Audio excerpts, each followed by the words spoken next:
네, 여러분 안녕하세요. 오늘은 8과 도움이 필요한 이들을 위한 선교라는 제목으로 리얼 교과 토의 나누도록 하겠습니다. 기억절은 마태복음 25장 40절입니다. 읽어보시겠습니다. 시작. 임금이 네, 대답하여 이르시되 내가 내가 진실로 진실로 너희에게 이르노니 너희 내가 여기 내 네 형제 형제 중에 중 지극히 작은 자 하나에게 한 것이 한 곧 것이니라. 내게 한 것이니라. 예, 감사합니다. 그 선교라는 거에 대해서 우리가 되게 왜곡된 개념을 가질 수 있는데 아니라고 해도 우리가 되게 습성이 그렇게 들어있어요. 그냥 하도 그렇게 생각을 해서 선교라는 게 특정 교단이 자기들의 가르침을 유포하고 설득해서 자기들의 세력을 증대시키기 위한 사업은 아니잖아요. 네, 그렇죠. 근데 우리가 이렇게 접근하는 게 너무 익숙해져서 특히 목회자들 입장에서 말입니다.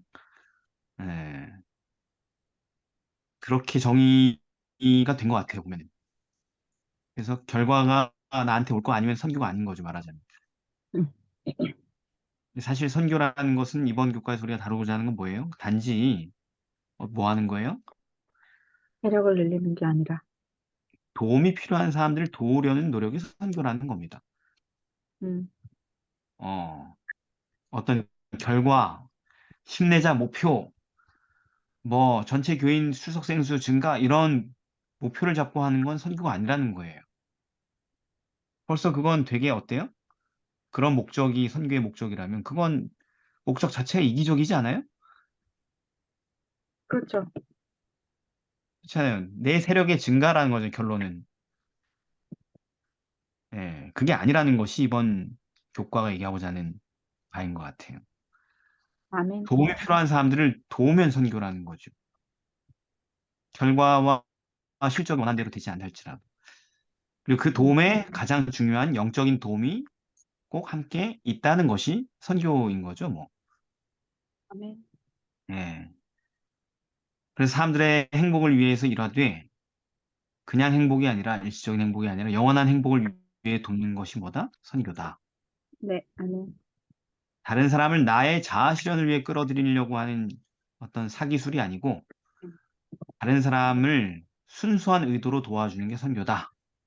이거를 저를 비롯하여서 교인들이 다시 이렇게 생각을 정리를 했으면 좋겠다. 이런 생각이 드네요.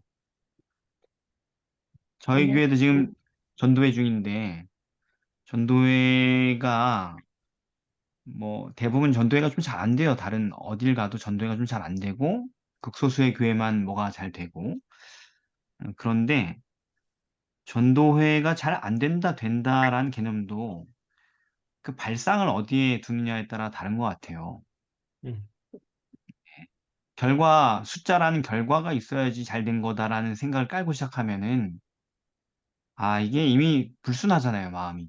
네, 그지요? 네, 전도회 하면 누굴 도울까 이렇게 하면 얼마나 좋아요. 그죠? 마음이 편하고. 그렇죠. 근데 불순하게 하면은 마음이 얼마나 불편해요. 오늘 사람 한 명도 못 데려왔네. 뭐 이러면서 말이죠. 자, 일요일입니다. 친구들의 믿음. 누가복음 5장에 보면 중풍병자 이야기가 나오잖아요. 마태복음 9장에도 나오고 마가복음 2장에도 나오고 되게 중요한 얘기니까 다 공간 복음이 다루고 있는데 중풍병자를 친구들이 데리고 왔는데 사람이 너무 많아가지고 들어갈 길이 없었잖아요. 그때 무슨 일을 합니까? 지붕을 뜯어가지고 들어와요. 예, 그 지붕을 뚫고 예수님 앞에 도달하려고 한 그 제안이 누구의 아이디어였습니까? 중풍병자. 친구들 아니고? 중풍병자. 어떻게 알아요? 음, 중풍병자가 그 죄사함을 받고 싶어하는 욕망이 굉장히 강했었기 때문에. 친구들이 중풍병자의 문제를 해결해주는 욕망도 강했잖아요. 그것도 강했죠. 네, 근데 친구들은 중풍병자의 어떤 아이디어를 같이 격려해서 도와주는 역할을 했었던 거고, 네네. 이 제안은 중풍병자의 아이디어였어요. 본인의. 음, 네. 왜 예수님은 저희의 믿음을 보시고 병자의 죄를 사하셨다고 기록되었을까요? 그 믿음이 어떤 믿음일까요, 도대체? 그 믿음은 죄로부터 구원받는 믿음이었어요. 음, 좋습니다. 아, 이 제안은 누구보다 도움이 간절했던 중풍병자 자신의 제안이었습니다. 친구들이 운반한 것도 중풍병자 자신의 제안이었어요. 친구들이 아이디어를 낸 게 아니고 중풍병자가 아이디어를 낸 겁니다. 가기 싫다는 사람 억지로 데려온 게 아니라는 거죠. 그러니까 예수님께 가는 길이 막혔을 때에도 중풍병자 자신이 이렇게 해달라고 제안했죠. 네, 아이디어는 있으면 자기는 뭘 할 수 없어요. 수행할 수 없는 아이디어죠. 네, 근데 그 제안이 어때요? 남의 지붕을 뚫고 난입하자. 제안을 받은 친구들 입장에서 어때요? 쉽지 않죠. 네. 쉽지 왜, 않. 왜 쉽지 않아요? 다른 사람의 이제 남의 집 지금, 응, 그렇죠. 맹렬한 비난을 받을 수 있잖아요. 그 많은 네, 사람들한테. 근데 그 극단적인 제안을 친구들은 거절하지 않았어요. 욕먹는 거는 중풍병자가 아니라 친구들이거든요, 이거. 그렇죠. 중풍병자가 뭘 움직일 수 있어서 지붕을 뜯겠어요, 그죠? 네, 이거 비난 전부 다 친구들이 감수해야 되는 제안이에요. 근데 그대로 했습니다. 책임을 감수하기로 한 거죠. 음. 그리고 중풍병자에게 뭐냐면 예수님께 나가면은 내가 용서를 얻으리라는 믿음이 있었고, 바로 그렇게 보신 것이 예수님께서 보신 그들의 믿음이었던 거죠. 그래서 중풍병자 자신의 믿음이 없었으면 예수님이 이 사람 구원 못합니다. 그렇죠. 예. 그런데 거기에 그의 믿음만 있었던 게 아닙니다. 그의 믿음만으로는 거기 갈 수가 없었어요. 그렇죠. 친구들의 믿음. 예. 지붕을 뜯어서 내서라도 예수께 가려는 믿음과 예수님께 간절히 나아가려는 한 영혼을 위해 자기들의 비난과 희생을 개의치 않고 그렇게 어렵고 황당한 요구도 들어주고 도와줄 수 있는 믿음. 그들의 그 믿음을 봤다는 것입니다. 다 포함되는 거죠. 그래서 이 결코 우리가 알아야 되는 거는 이 본문을 잘못 오해하면 안 되는 것은 친구들의 믿음을 보고 이렇게처럼 보일 수 있거든요. 단지 음, 그렇지 않습니다. 결코 죄인 자신의 믿음 없이는 그 사람을 도우려는 사람들의 믿음만으로는 그 영혼이 구원을 얻을 수가 없어요. 이거 네, 중요한 얘기예요. 왜냐면은 에스겔 14장 20절에 비록 노아, 다니엘, 욥이 거기 있을지라도 나의 삶을 두고 맹세하노니 그들은 자녀도 건지지 못하고 자기의 의로 자기의 생명만 건지리라 이렇게 얘기하셨거든요. 아니 노아, 다니엘, 욥이 자기 자식들을 얼마나 끔찍하게 사랑할 수 있으면 그죠? 근데 아무리 노력해도 그 아이들의 생명을 구할 수 없다. 오직 자기 믿음, 자기 생명만 건질 수 있다는 것입니다. 이것 때문에 지금 저희의 믿음에 포함된 믿음이 뭐라는 거예요? 중풍병자의 믿음이 포함됐다고요. 이 원리 때문에. 그들의 믿음을 보시고 죄사하셨다는 얘기가. 그래서 그런 거고요. 예언의 신에 이렇게 써 있으니까 왜요? 그게 아니고 성경 원리가 그렇다는 것입니다. 그리고 어, 음, 그러나 그 죄인이 예수님의 도움을 간구한다면 그 사람을 돕는 사람들의 믿음은 그 영혼을 구원에 이르게 할 결정적인 도움이 될 수 있다. 이거죠. 네. 도움이 필요한 사람을 돕는 사람이 예수님일지라도 당사자의 갈망이 없으면 예수님도 아무것도 할 그것도, 수가 없어요. 예수님은 모든 사람을 도우시잖아요. 네, 근데 모든 사람이 구원을 받지 않잖아요. 그죠?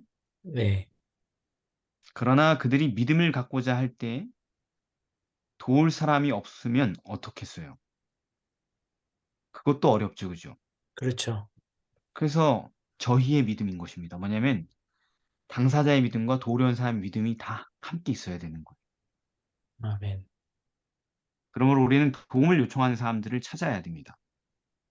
도움이 필요 없는 사람들이 아니라 도움을 요청하는 사람들을 찾아야 되고 그 사람들이 예수님께 나아가도록 도와줘야 돼요. 그게 선교입니다.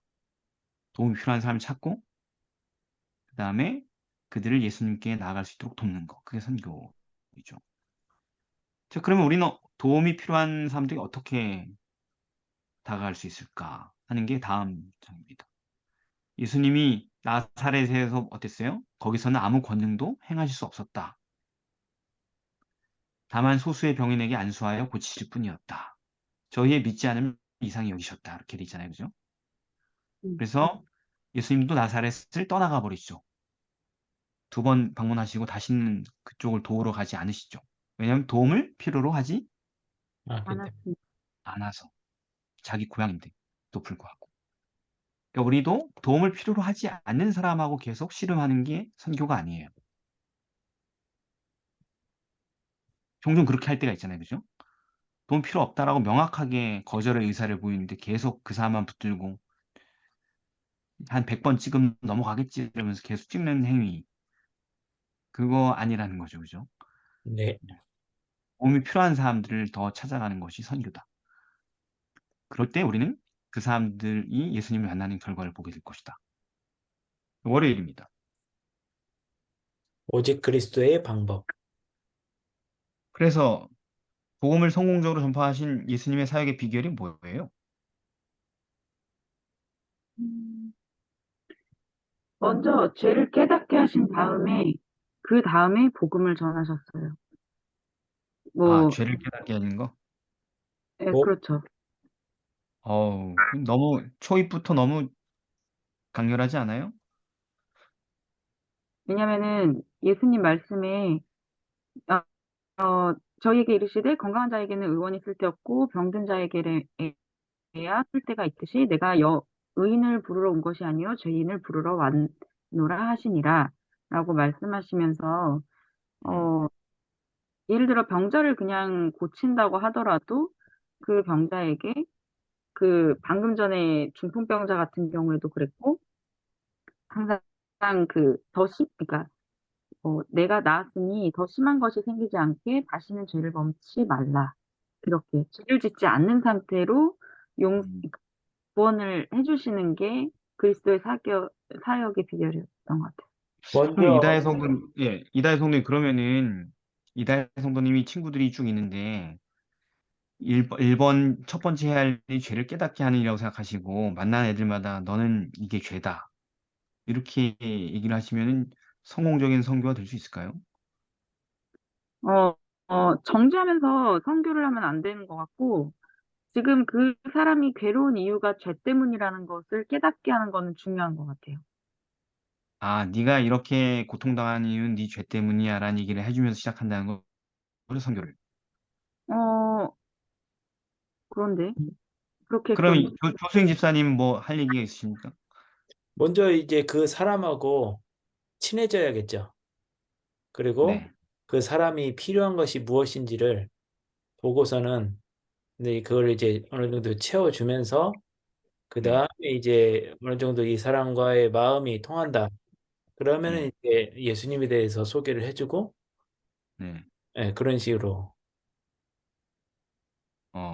예, 그쵸. 그러니까 죄를 깨닫게 한 것보다 더 선행되는 일들이 있었다는 거 예수님의 사역을 보면. 음, 뭐냐면은 예수님은 사람들의 죄 문제를 바로 해결해 주기 위해서 바로 다이렉트로 다가가지 않으시고 뭐부터 해결해 주셨어요? 보면은 다. 자, 38년 된 병자 이야기 요한복음 5장에 나오는 이 사람의 죄를 고쳐 주시려고 접근하셨어요? 아니면은 병을 고쳐 주려고 접근하셨어요? 병을 고쳐주려고요. 그쵸? 네. 그 누운 것을 보시고 죄인으로 산지 벌써 오랜 줄 아시고 네가 용서받고자 하느냐 이렇게 얘기하지 않잖아요. 그죠? 음, 병이 오랜 줄 알고 낫고자 하느냐. 일어나 자리를 들고 걸어가라. 그 다음에 나중에 뭐라 그래요? 죄 얘기를 하죠. 그 사람을 만나서. 보라, 네가 나았으니 더 심한 것이 생기지 않게 다시는 죄를 범치 말라. 죄 얘기는 나중에 하죠. 네, 그쵸? 네, 예. 날 때부터 소경된 사람은요. 저 사람 죄 때문입니까? 부모님 죄 때문입니까? 죄 문제로 딱 접근하니까 제자들이. 죄 문제를 빼죠. 예수님은. 그리고 치료를 해주지, 육체에. 눈을 보이게 해주시잖아요. 네, 그리고 그 사람이 그 놀라운 은혜에 감격하여서 투사가 돼서 사내들에서 다 씹어 먹어버리고 유식한 사람들을. 그리고 어떻게 돼요? 출교당하잖아요. 네, 근데 예수님이 출교당한 그 사람을 다시 만나죠. 그 다음에 무슨 얘기를 해요? 믿음에 관한 얘기를 하죠. 인자를 믿느냐? 믿겠습니다. 누굽니까? 누가 메시아입니까? 지금 너하고 말하고 있는 내가 메시아다. 주여 내가 믿나이다. 그죠? 네, 예, 육체의 문제, 그 다음에 믿음의 문제로 갔죠. 더러운 귀신 들린 사람은 회당에서 귀신을 쫓아낸 다음에 믿음으로 이끌어졌죠. 그죠? 네, 뭐 마태 같은 경우는 세리들은요. 같이 식사부터 하고 밥부터 먹은 다음에 하나님의 말씀을 가르쳐줬죠. 네, 예. 그러니까 예수님이 와가지고 침례 요한이 오실 그이가 당신입니까? 이렇게 묻잖아요. 이게 메시아가 하나님이 맞나? 이렇게 생각하면서 말이죠. 근데 예수님 뭐라 그래요? 제자들한테, 요한의 제자들한테 니네가 보고 들은 그대로 가서 전해라. 소경이 보고 안진뱅이가 걷는다. 문둥이가 깨끗함을 얻는다. 귀머거리가 듣는다. 죽은 자가 살아난다. 그리고 마지막에 뭐라 그래요? 가난한 자에게 복음이 전파된다. 무슨 얘기입니까? 예수님의 방법이 뭐예요? 그 사람들의 행복을 소원한 사람으로 섞였고, 그 사람들의 삶의 어려움을 동정을 하셨고, 내가 굶어 죽겠는데, 그 가난한 사람의 굶어 죽을 것 같은 삶을 동정하지 않고, 다 이건 의미가 없고, 그냥 죄 문제, 뭐 이렇게 얘기한다고 사람들이 마음이 열리겠어요? 동정받지 못한 채로, 그죠? 네, 음, 그리고 그 각자의 필요에 따라 봉사하시고, 아픈 사람은 아픈 대로, 외로운 사람은 외로운 대로, 병든 사람은 뭐, 건강, 그죠? 그 다음에 뭘 얻어요? 그들의 진정한 신임을 얻죠. 이 사람 나의 행복을 위해 정말로 진심으로 이러고 있다. 그 후에 그분께서는 나를 따라오라고 명령하셨다. 영생에 관한 기별을 소개하셨다는 거죠. 그래서 예수님의 방법이 뭐냐? 사람들의 가장 고민하는 부분, 가장 간절하고 가장 급한 도움이 필요한 부분을 찾아 도와주기 위해 다가가는 거예요, 사람들. 병자는 건강의 회복을, 정신이 아픈 사람은 정신의 회복을, 소외되는 사람, 왕따 친구는 친구가 없는 사람은 말벗과 이웃이 되어주는 거. 헐벗고 굶주린 자, 먹을 것과 입은 것을 나눠주는 사람.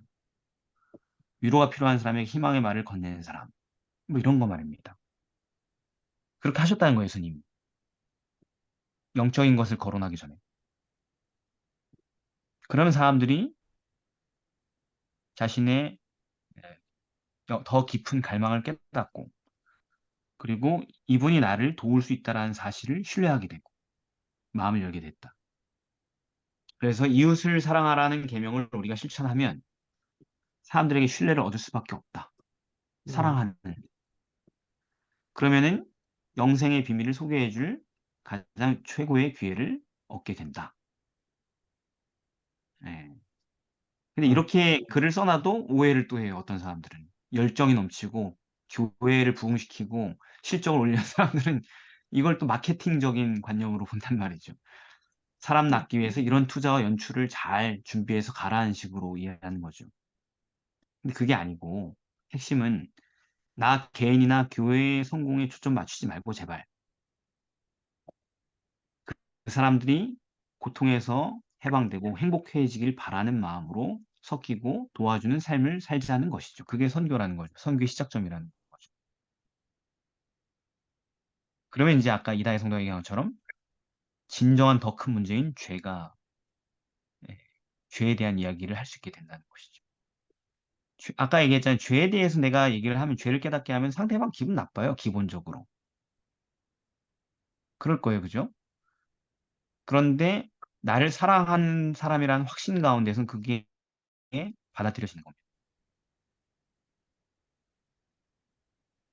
근데 네, 이런 병자들 같은 경우에는 이렇게 네, 다가가시기는 하셨지만 네네. 사실은 더 전에 이제 그 친구들 얘기할 때도 먼저 그 병을 낫게 해주시기 전에 죄를 사하게 하는 권세가 있다라는 것에 대해서 먼저 각인을 시키시고 그 다음에 또 낫게 해주셨고 니고데모나 사마리아 여인이나 이런 케이스들 같은 경우에는 먼저 죄를 깨닫게 하셨잖아요. 아, 그러니까, 케바 그러니까, 케바케라 그랬는데 지금도 다 케바케잖아요.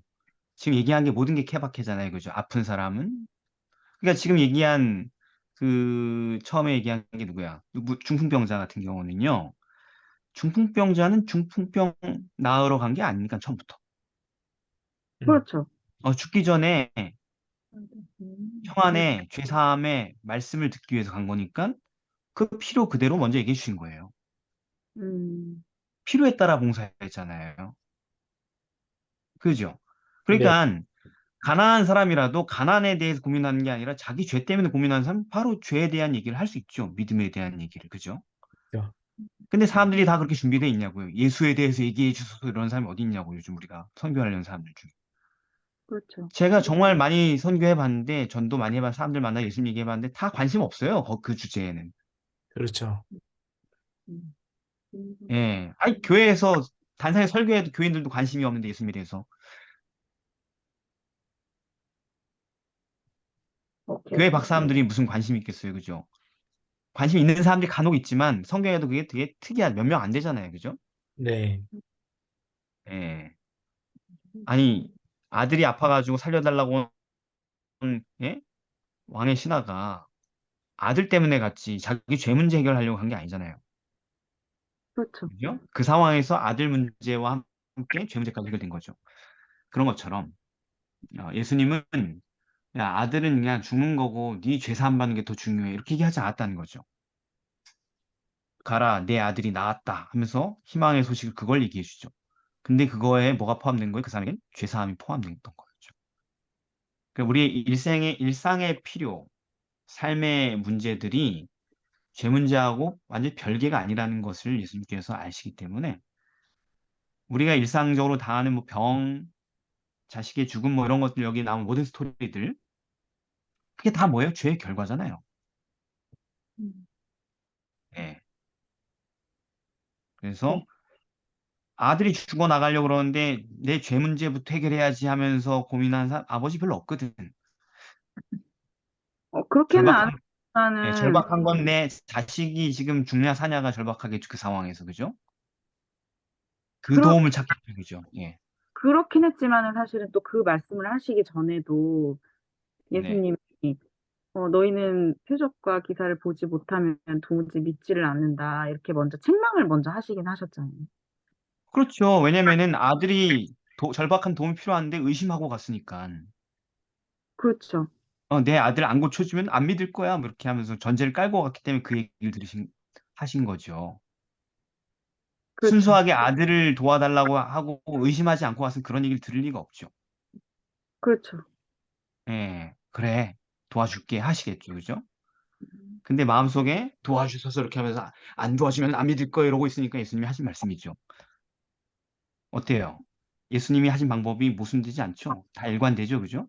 네, 예, 그 사람의 필요, 그 사람이 가장 고통스러워한 거 다 공감하셨다고요.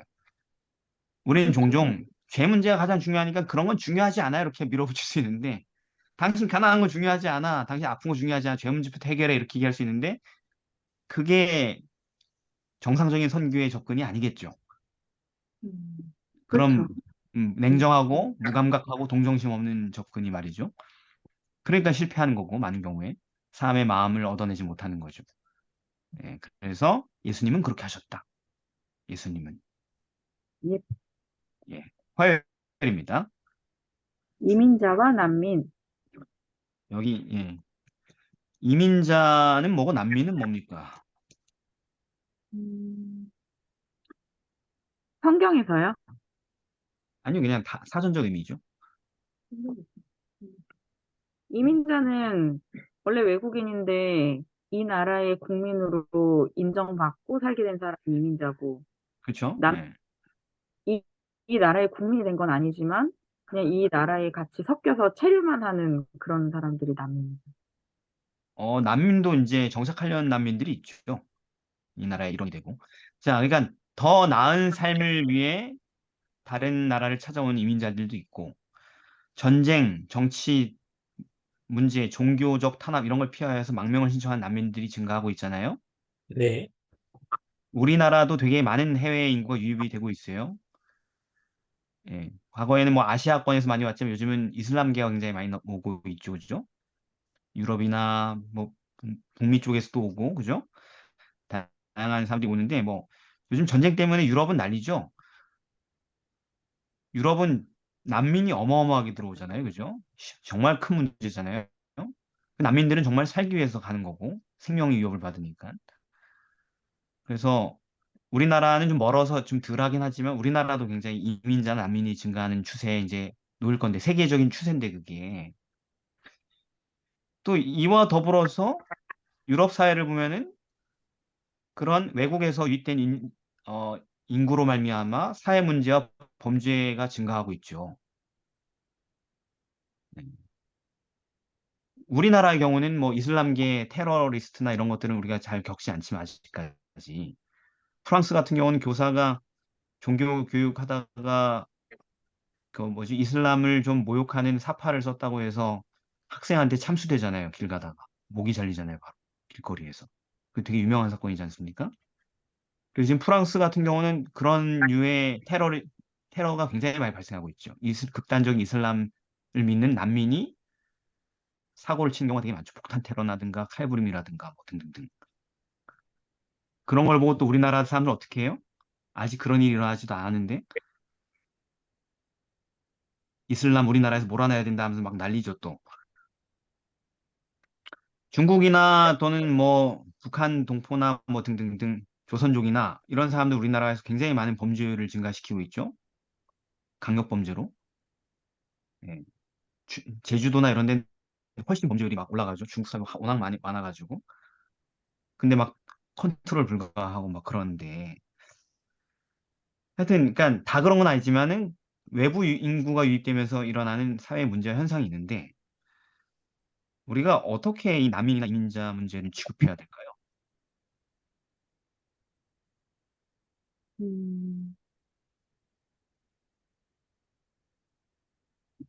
성경상으로 봤을 때는 하나님 말씀에 구약에서부터 너희는 나그네를 사랑하라. 전에 너희도 애굽 땅에서 나그네 되었었음이니라.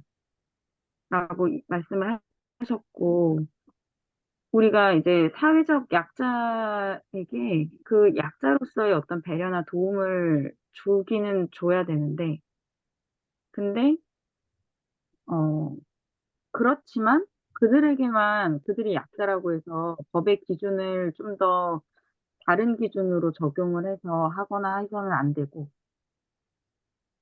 네. 그래서 네. 뭐 레위기에서도 봤을 때, 예를 들어, 어, 누군가가 하나님을 모욕을 해서 죽어야 되는 그런 죄를 짓게 되었을 때, 그때, 그 사람이 외국인이나 본토인이나, 어쨌든 여호와의 이름을 회방하면 그를 죽여라. 라고 이렇게 하셨어요. 예, 예. 요지가 뭡니까 그래서? 내 이웃을 내 몸과 같이 사랑하라. 그쵸? 사실은 그 범주에서 예외는 없는 거죠. 네, 옛날에 그러니까 우리나라 사람은 우리가 되게 어때요 마음이? 이슬람이나 이런 데서 안 오길 바라죠. 아무래도 그렇죠. 네, 그죠? 유럽의 국제적인 분쟁에서 우리가 멀리 떨어져 있는 거에 대해서 안도하잖아요. 그죠? 그렇죠. 그렇죠. 난민들이 지금 지중해 건너가다가 얼마나 많이 물에 빠져 죽고 있어요. 배 통째로 막 가라앉아가지고. 네, 음. 어린아이의 시신이 막 바닷가로 떠밀려오고 말입니다. 예. 그래서 유럽 사회가 막 또 난민을 받아들이려 하니까 난민 문제가 또 심해. 사회가 막 감당을 못하고 막 그런 데도 있고, 안 받자니 나쁜 놈 되는 것 같고, 받자니 어려워지고, 감당이 안 되고 막, 그죠? 유대 기독교인들도 그랬죠. 이방인들이 교회 안으로 몰려올 때 그들이 교회의 주도권을 가져가게 돼서 자기들의 입지가 위협받을까 봐 경계했었잖아요. 그죠? 난민을 받아들이는 문제가 특정 종교나 인종으로 구성된 국가에게는 되게 중대한 문제잖아요. 그래서 유럽에서는 영국이 되게 반대하는 입장이 많고, 1년에 한 10,000명 받아들인다나? 그리고 되게 많이 받아들이죠. 음, 독일은 대환영이고, 독일은 하루에 10,000명이 들어간대요, 난민이. 와, 매일. 음. 1년에 300만 명이 들어. 독일 와, 인구 자체가 변하고 있어. 음. 아, 예, 다 받아들인대요. 전부 다 국적을 준대요. 어느 조건을, 시민권자가 되는 거예요. 조건을 완수를 하면 사회 일원이 되는 겁니다. 그래서 뭐 제3 거점을 건립해서 거기에 다 받아들여서 국가별로 필요한 인력을 차출하는 시스템을 만들든지 뭐 등등 이런 고민들을 하고 있죠. 근데 중요한 건 뭐냐면은 벌써 우리가 다 어때요? 난민이 들어오니까 우리의 머리에서 뭐가 돌아가요? 이해관계에 대한 계산이 막 돌아가잖아요. 그렇죠. 나한테 어떻게 위협이 될까? 내 미래에 어떻게 걸림돌이 될까? 이게 우리 본능적으로 돌아가잖아요. 그죠? 네네, 생판 모르는 남이. 특히 되게 혐오하는, 우리가 되게 혐오하는 이슬람 계열의 사람들이 들어온다면 되게 막 그렇잖아요. 그죠? 부담스럽잖아요. 그죠? 그들이 막 종교를 막 잠식할까 봐 막. 근데 중요한 건 우리가 뭔가를 희생하게 된다 할지라도 도움이 필요한 사람을 도와야 한다는 것이 하나님의 뜻이라는 거죠. 네, 그런데 하나님께서는 우리가 안전하고 또 양심의 자유를 누리는 그런 가장 중요한 기본권이 침해를 받고 그걸 포기해야 되는 것만큼 그렇게 하라고 하지는 않으신다는 거예요. 그게 아까 우리 이다혜 성도가 얘기한 법 문제입니다. 법. 보호받아야 된다는 것입니다. 모든 사람이 법이라는 테두리 안에서. 네. 예를 들면은 교회가 아무나 다 받아들여요?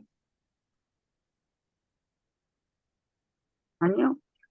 대놓고 너무 잘못하는 사람이거나 하나님을 대적하는 사람은 교회에서 출연해야 된다고 말씀이. 그러니까 교회가 하나님의 나라이기 때문에 출신에 상관없이 모든 사람들에게 열려 있는 게 교회잖아요. 네, 차별이 없잖아요, 그죠? 네, 그런데도 불구하고 조건이 있잖아요. 회개하는 죄인을 받아들이죠. 네, 회개할 마음도 없고 교회를 집어삼키려고 혈안이 돼 있는 사람을 받아들이진 않죠, 교회가. 네, 그 기준이 있다는 것입니다. 가정의 가난한 이웃을 받아들이는 것은 정말 선한 일이지만 그 가정의 재산을 빼앗고 폭력으로 사람을 위협할 수 있는 사람들을 받아들이지 않는다고 해서 잘못된 게 아니죠. 그렇죠. 예. 난민이 도움을 받을 권리는 분명합니다. 그러나 그 난민들이 자기들의 생각으로 자신들을 도와주는 사회를 지배하고 자기들의 정체성을 강요할 권리를 인정하지 않으면 되는 거죠. 그런데 이런 모든 논의에 앞서서 가장 앞선 사실은 그 사람들이 하나님께서 찾으시는 영혼들이라는 사실이에요. 네, 이런 걸 따지는 모든 것보다 더 위에 있는 건 뭐냐면 그들이 예수님께서 구원하시려는 그 영혼이라는 것이죠. 그래서 우리는 그 사람들 도움으로 예수님께 인도할 마땅한 의무가 있다. 계산이 아무리 복잡할지라도. 우리가 이런 상황에 내가 내 아우를 지키는 자 아닙니까? 뭐 이런 얘기라든가 내 이웃이 누굽니까? 이런 질문들 하면 안 된다라는 거죠.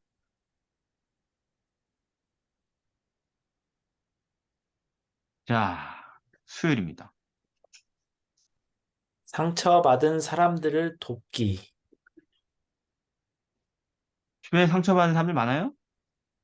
많아요. 이다혜 성도가 제일 많나 보다. 바로 그냥 많다 그러면. 어떤 사람은 주변에 아예 사람이 없을 수도 있고, 혼자 살아가지고. 어떤 사람은 사람들이 상처가 있는지 없는지 관심이 없을 수도 있고. 그죠?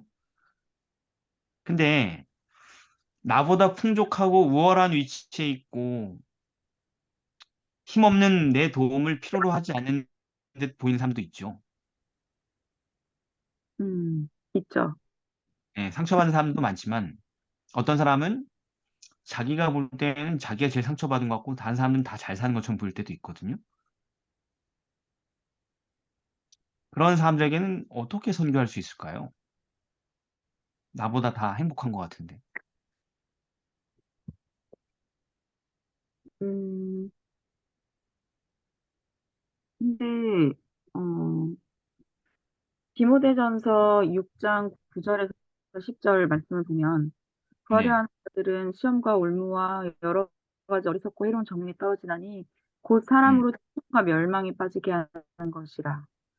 그러니까, 부자들도 그러니까 빠지기는 마찬가지고, 그렇기 때문에 이런 부자들이 우리보다 형편이 더 낫고 인생에 별로 고민이 없어 보인다고 해서 선교의 대상으로 제외해서 생각해서는 안 되는 것 같고, 어, 이사야 57장 21절에 하나님의 말씀이 악인에게는 평강이 없다 하셨느니라. 음, 그 악인이 돈이 많고 적음과는 상관이 없는 거잖아요. 네, 그러니까, 부유한 사람이든 나보다 어려운 사람이든 우리에게는 똑같이 선교의 대상이라는 거를 우리가 기억을 해야 되는 것 같아요. 네. 예수님이 상처 입은 사람들을 치료하기 위해서 오셨다고 누가복음 4장 18절에 회당에서 설교하셨잖아요. 네, 성령이 내게 임하신 이유는 상처 입은 사람들을 치료하려고 그런 것이다. 이렇게 얘기하셨단 말이에요. 그러니까 상처 입은 사람들을 우리가 도와야 되는데 사실은 이다혜 성도 말대로 아무 염려 없이 사는 것처럼 보이는 사람도 있지만 사실은 이 세상에 상처 없는 사람은 아무도 없다라는 전제를 우리가 먼저 받아들여야 돼. 이해돼서 무슨 말인지? 네, 와, 저 사람은 뭐 저렇게 스포츠에 능하고 저렇게 사람들 인기가 좋고 저 사람 노래를 저렇게 잘하고 그러니 너무 행복할 거야. 이렇게 되게 단순해요, 사람들이. 바라보는 관점이. 자기보다 더 탁월하고 우월하고 막 대단한 사람 보면 벌써 그 사람이 나보다 행복하다라는 판단을 해버려요. 그 사람이 얼마나 괴로운지에 대한 인지가 없는 거죠, 우리가. 네, 그 다음에 애 엄마들도 마찬가지. 자기 아이는 뭐 그냥 공부 그저 그렇게 하는데 저 집에는 막 카이스트에 뭐 이렇게 막 하면은 만점에 막 이렇게 나오면은 일단 그 사람이 행복한 것 같아. 나는 불행한 것 같고. 이런 패러다임이 있단 말이에요. 교인들 마음속에. 그러니까 저 사람에게 내가 뭘 얻어먹을 생각을 하지? 뭘 베풀 게 없는 거예요. 저 사람은 훨씬 더 행복하니까 나보다. 그게 뭐라는 거지? 착각이라는 거지. 네. 아까 이다혜 성도가 디모데전서 얘기했죠. 부하려 하는 사람들은 힘들다. 근데 부하려 하는 사람이 가난한 사람도 부하려 하고 부자도 부하려 하잖아. 다지 뭐. 그래서 그 사람이 어때요? 많은 근심으로 자기를 찔렀대. 상처가 있어 없어요? 많은 근심으로 자기를 막 찌르는 상처가 있어요 없어요? 있어요. 다 상처가 있다는 얘기예요. 그런 시각을 우리가 그런 안경을 써야 돼. 정확한 안경이죠. 딱 이렇게 안경을 벗었다가 안경을 딱 쓰면은 딱 상처 게이지가 다 보여요, 사람들. 저 사람 상처가 어 트리플 S 뭐 저 사람 상처가 A 뿔 뭐 이러면서 이렇게 막 보여야 되는 겁니다. 이 사람 상처가 뭐 B 마이너스 뭐 이렇게 막 보여야 되는 거예요. 큰 음, 상처들이. 근데 상처가 다 보이는 거지. 인간을 상처받은 존재로 봐야 된다고. 어떤 인간을 대하든. 그게 성서적인 시각이죠. 진실이지, 진짜. 사실이지. 아무리 숨기려고 해도. 연예인들이 막 방송에 나와가지고 엄청 행복한 척 하잖아요. 부부가 서로 막 사랑하는 것 같고, 음, 촥 카메라가 쫙 잡으면서 그죠? 애들은 말 잘 듣는 것 같고, 음, 해외여행 다니고, 모르는 장면들을 막 하잖아요. 그죠? 음, 풍족하고 부족하지 않고 서로 사랑하고, 선행을 하고, 그리고 카메라가 꺼진 그 뒤에서 어떻게 지지고 볶고 싸우고 힘든지는 모르잖아, 우리. 음, 그렇게 보는 게 삐딱한 게 아니에요. 그게 진실을 보는 겁니다. 가끔 제 아내도 여보 TV에서 그 사람들 봤어 너무 행복하게 살아. 근데 아니 TV를 보고 어떻게 이렇게 행복한 줄 아냐고 하면서 TV는 그냥 이렇게 돈을 벌기 위한 매체일 뿐이고 그렇지 않다고. 네, 그렇습니다. 그런 시각을 가지면은 도울 기회가 생기게 돼요. 그 상대방도 우리가 상대방을 그렇게 봐주면 상처받은 사람으로 봐주면 상대방도 자기 상처를 얘기할 수 있게 되는 거예요. 저 사실은 다른 사람들은 모르는데 제 고민이 있어요 하고 얘기하게 된다고요. 그렇게 봐준 사람에게. 그래서 우리는 그들도 모든 사람을 도움 필요한 사람으로 간주하고 그 사람들하고 접촉하고 대화를 하는 가운데 그 사람이 진짜 필요를 발견하고 도울 준비가 되게 되는 겁니다. 음, 그들이 내적으로 품고 있던 숨겨왔던 고통이란 게 사실은 다 꺼내보면 다 대부분 똑같은 것들이에요. 다양해 보이지만. 그게 뭐예요? 그게 죄 문제입니다. 죄 문제. 죄는 보편적이니까. 다 죄 때문에 고통받고 있어요. 전부 다 상처받고. 그러므로 우리는 그 문제에 대한 해결책을 언제든 제시할 수 있는 거예요. 어차피 겪는 건 다 똑같은 거기 때문에. 자식 문제든 남편 문제든 문제는 다 똑같은 거예요. 해방되는 방법도 똑같습니다. 예. 그래서 예수님은 보면은 수많은 높은 지위를 가진 사람들, 권력자들, 그죠? 심지어 자기를 사형 판결 내리려고 하고 있는 로마 총독도 불쌍히 여기고 말을 건단 말이에요. 진리에 대해서 고민하고 있니? 내가 그 진리를 알릴 수 있는데 이 말을 걸고 있어요. 지금 자기 사형 집행 판결 떨어지기 전에도 말이죠. 예, 죄 문제입니다. 악인에겐 평강이 없어요. 모든 사람에겐 평강이 없어요. 예수님이 없는 모든 사람에게는. 그 사람의 자산이 몇 조든 아무 상관없습니다. 그래서 우리는 도울 수 있는 거예요. 도울 거리가 있기 때문에 도울 수 있는 것입니다. 자, 이제 마지막이네요. 목요일 더 큰 사랑. 제목 더 큰 사랑이라고 돼 있잖아요. 네. 이 제목에서 나온 더 큰 사랑인 게 뭐예요? 도대체 더 큰 사랑. 사람이 친구를 위해 자기 목숨을 버리면 이에서 더 큰 사랑이 없나니. 근데 뭐 내용을 읽어보니까 목숨 버리는 얘기들이 나와요, 안 나와요? 안 나와요. 네. 그러니까 자기의 권리, 자기의 풍습, 자기 문화 이런 것들을 포기하는 거에 관한 얘기인 거예요, 이거는. 근데 좀 여러분 질문을 좀 하겠습니다. 거기 교과에 있는 비슷한 내용으로 제가 질문을 다시 재각색해가지고 질문 드리는 거예요. 여러분이 인도에 힌두교인 거주 지역에 선교사로 갔다고 합시다. 복음을 전하러. 근데 그 사람들은 매년 초 1월 중순에 그 종교의 우상 숭배의 풍습을 따라서 폰갈이라고 하는 추수감사제를 드려요. 그들은 기독교인들이 자기네 의식의 초대에 거절해 왔기 때문에 늘 불평이 많았어요. 당신이 현지에서 힌두교 친구를 사귀었는데 마침 그 사람이 그 행사를 할 때 여러분을 초청했다고 합시다. 선교사인 당신이 이런 상황에 어떻게 하실 건가요? 홍갈에 참여하실 건가요? 안 하실 건가요? 음, 어, 성경에서 보면은 다니엘 같은 경우에도 네, 실제로 바벨론에 잡혀갔었고 왕실에서 이제 왕실 기준으로 키워져야 했었었는데 그런데 그때 다니엘이 거기에 같이 속해 있었어도 자기는 더럽혀지지 않으려고 용기 있게 거기에서 또 빛이 되는 하나님 자녀가 됐었었잖아요. 네네.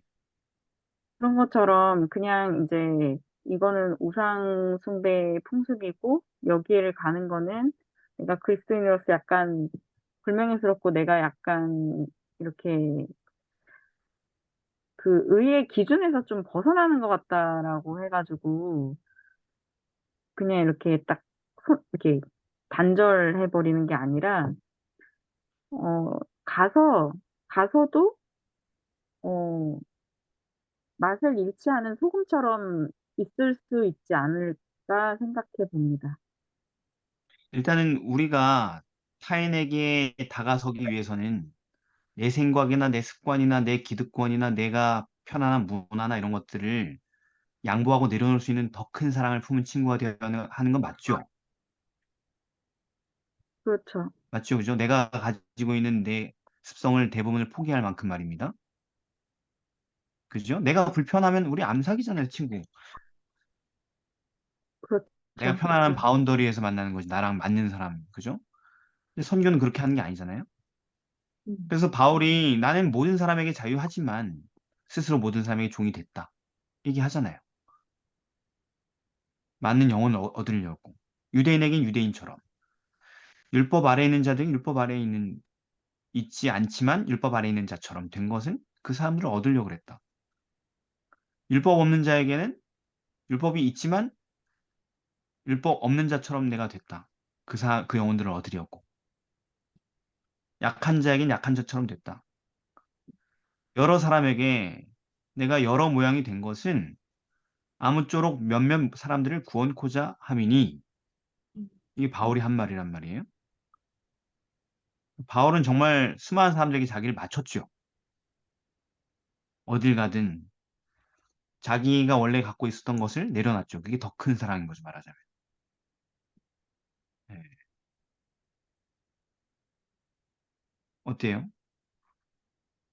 몇몇 사람들을 구원하려고 그렇게 기꺼이 자기를 희생했대요. 자기의 관념, 자기의 종교적인 습성, 이 모든 것들을 포기했대요. 그게 더 큰 사랑이래요. 그래서 여기 교과책에 나오는 선교사는 어떻게 했대요?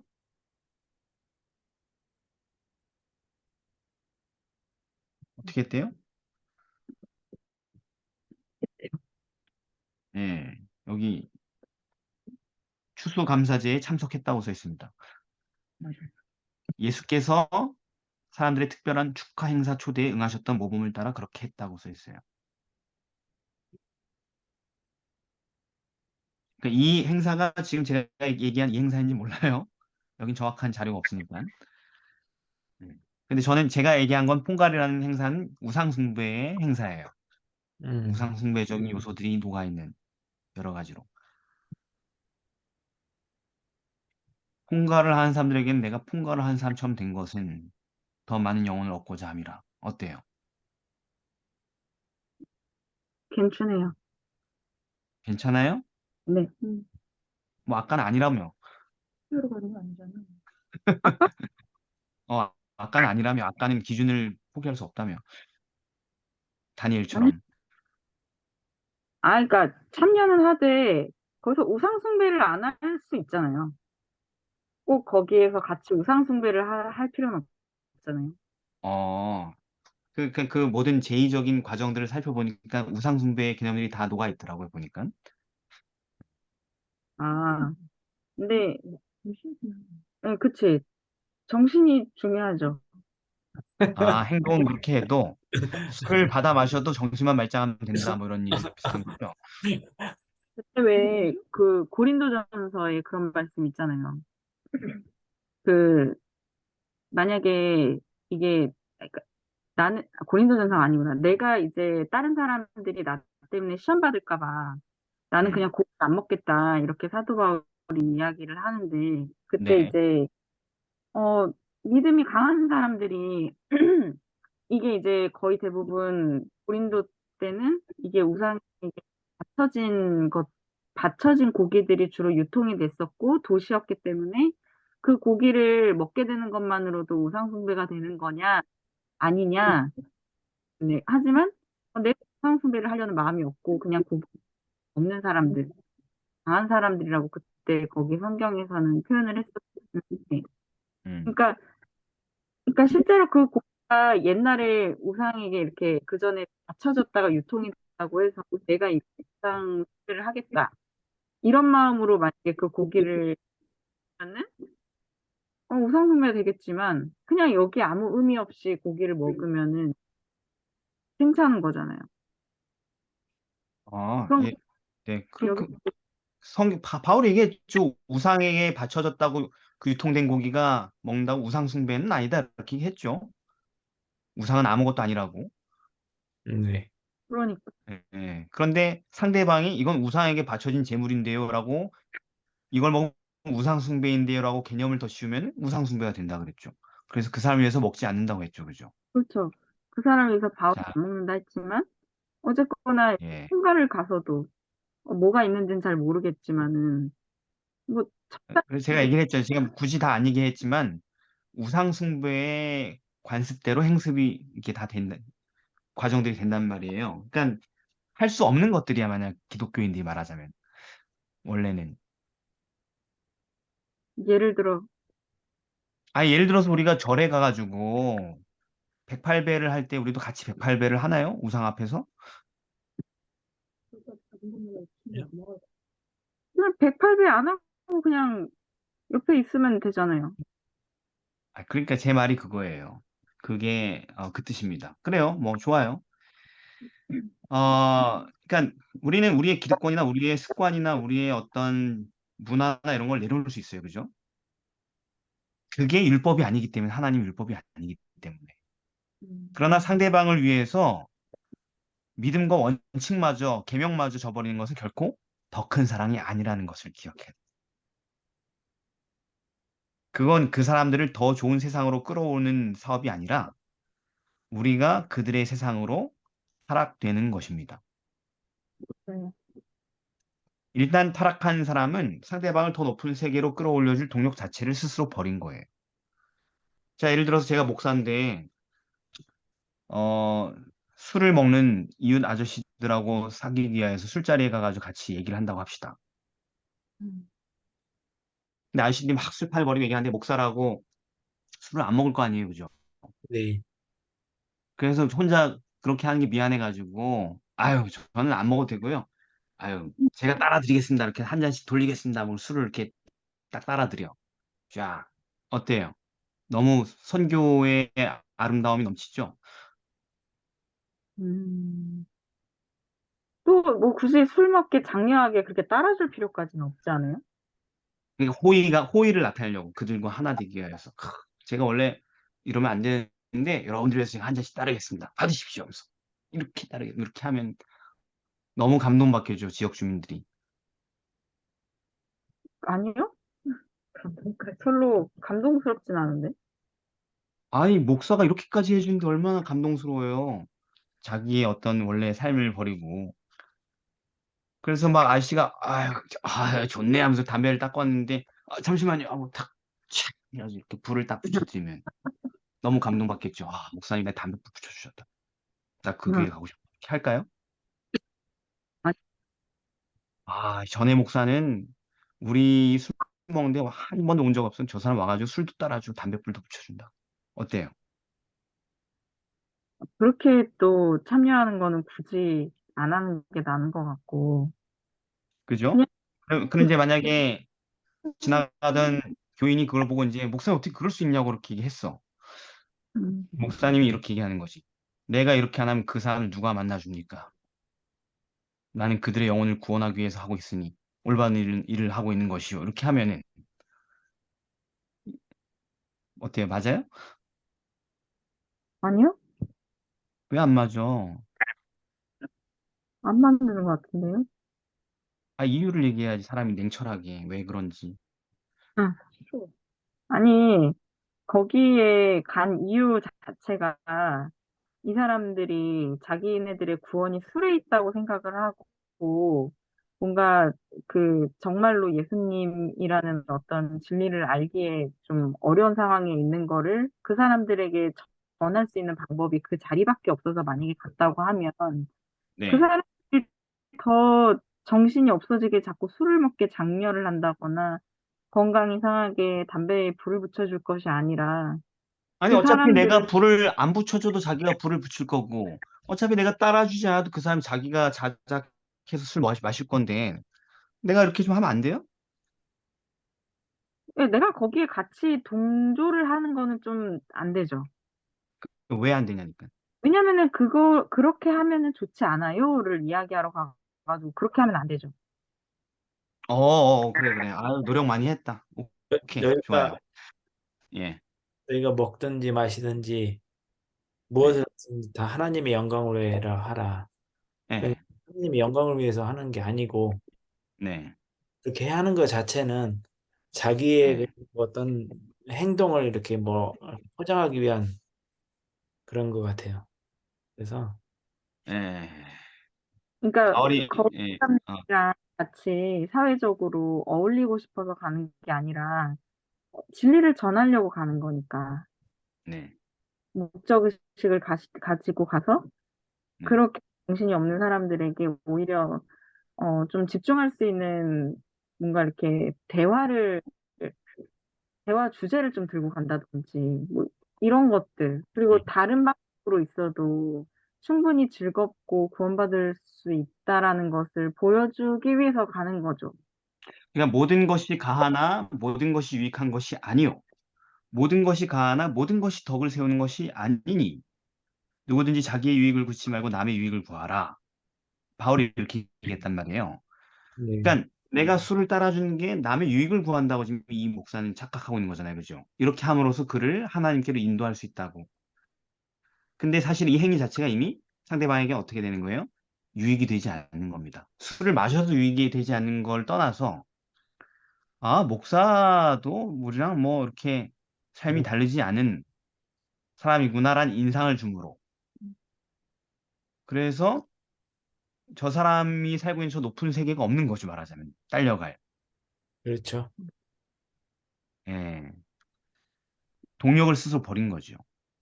우리는 우리하고 다른 사람에게 이끌리는 거지 우리랑 비슷한 수준의 사람에게 이끌리지 않습니다. 이해되죠? 무슨 말인지? 네, 그래서 아까 우리 집사님 얘기한 것처럼 먹든지 마시든지 다 하나님의 영광을 위하여 하라라는 얘기가 그런 얘기인 거예요. 사람들의 유익을 구하여서 그들로 구원을 얻게 하는 쪽으로 행동하고 말해야 된다는 것입니다. 그러니까 세상에 잘 섞였다고 해서 선교가 아니라고요. 음. 소금이 음식물에 잘 섞여야지 되는 건 사실이죠. 그죠? 그런데 문제는 뭐예요? 짜게도 그 정체성인 짠맛, 짠맛까지 잃어버리면 섞여봤자 아무 쓸모가 없다 이런 얘기입니다. 그 짠맛이 품성이고 하나님의 말씀에 대한 순종이죠. 예. 우리는 술을 즐기는 사람들을 돕기 위해 그들에게 다가가야 하지만 굳이 그들의 음주를 도와주거나 함께 술자리를 즐겨 행할 필요가 없다. 그러지 않아도 그에게 다가설 수 있다.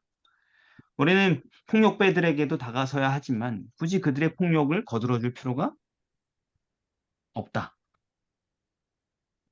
우리는 타락한 정치인들에게도 다가서야 하지만 굳이 그들의 세속 정치에 함께 어울려줄 필요가 없다.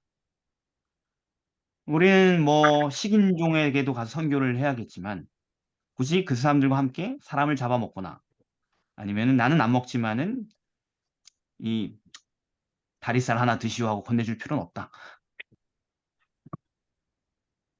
우리는 다른 신을 섬기는 사람들에게 선교해야 되지만 굳이 그들의 신을 함께 경배할 필요는 없다. 그래야지 뭘가 유지가 되는 거예요? 짠맛이 유지가 되는 거죠. 짠맛이.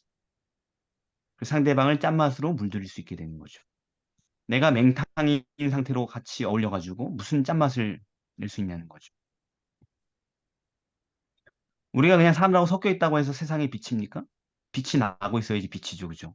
네. 예. 예수님이 가나의 혼인잔치에 초청을 받아서 갔는데 혼인잔치에 초청을 받아서 갔기 때문에 선교였습니까? 아니면 거기에서 그분의 고유한 거룩한 속성을 유지하셨기 때문에 선교였습니까? 고유한 그건 속성을 유지하셨어요. 그렇죠. 그분이 거기 가서 같이 술 취하셨어요? 아니요, 아니면 거기 그분이 최고급 알코올성 음료를 만들어내셨어요? 아니요. 기적으로? 아니잖아요. 그죠? 네, 그래서 사람들이 그분을 믿고 따를 수 있게 되는 것입니다. 바울이 자기는 모든 사람들에게 모든 사람과 같이 되었다고 얘기했지만 그러면 아테네에 가가지고 우상이 가득한 걸 보고 나도 좀 그럼 너희들처럼 우상 숭배자처럼 행동하겠다 했어요? 아니요. 아니지요. 만나는 사람마다 변론했죠. 진리가 무엇인지 알려주기 위해서 도화를 전했죠. 예수님의. 다니엘이 바벨론에 선교사로 간 겁니다. 그래서 바벨론의 모든 것을 그대로 따라했습니까? 아니요. 아니죠. 그죠? 네. 하나님의 계명과 일치하지 않은 모든 것들을 거절하고 자신의 거룩한 정체성을 끝까지 유지하기 위해서 살았죠. 기도하고 먹고 마시고 하는 모든 면에서. 그렇게 했을 때 그를 통하여서 복음이 바벨론 제국에 전파가 됐죠. 그래서 이웃을 위한 더 큰 사랑이란 그들을 위해 자기의 믿음과 신념을 기꺼이 저버리는 사랑이 아니고 그것은 그들을 위해 자기의 목숨도 기득권도 다 내어줄 수 있지만 결코 그들과 함께 범죄에 동참하지 않으면서 그를 도와주려는 사랑인 것입니다. 왜냐하면 도울 수 있는 유일한 힘은 그들과 다른 생애에 있기 때문이죠. 마치 예수님이 이 땅에 계셨던 것처럼. 그래서 우리가 우리의 하나님의 말씀에 대한 순종을 유지하지 않고는 도울 수가 없습니다. 사람들과 섞여도. 자, 오늘 여기까지 했습니다. 예, 도움이 필요한 사람들을 어떻게 도울지 했습니다. 기도하고 마치겠습니다. 시간이 다 됐으니까. 사랑의 아버지 하나님, 저희에게 우리가 가지고 있는 수많은 기득권을 기꺼이 내려놓고 포기하며 이웃을 도움으로 그들을 하나님의 나라로 인도할 수 있는 사람이 되게 하여 주시옵소서. 그러나 아멘. 우리가 세상과 똑같아지고 세상과 똑같은 온도가 되고 세속화되어서 도울 수 없다는 사실을 압니다. 주님 우리에게 영적인 뜨거운 온도를 허락하여 주옵시고 거룩한 짠맛을 유지하게 할 수 있도록 도와주시옵소서. 아멘. 그래서 그것으로 세상 사람들을 돕는 주님의 선교사 되게 하여 주옵시길 예수님의 이름으로 기도드립니다. 아멘. 아멘. 음. 감사합니다.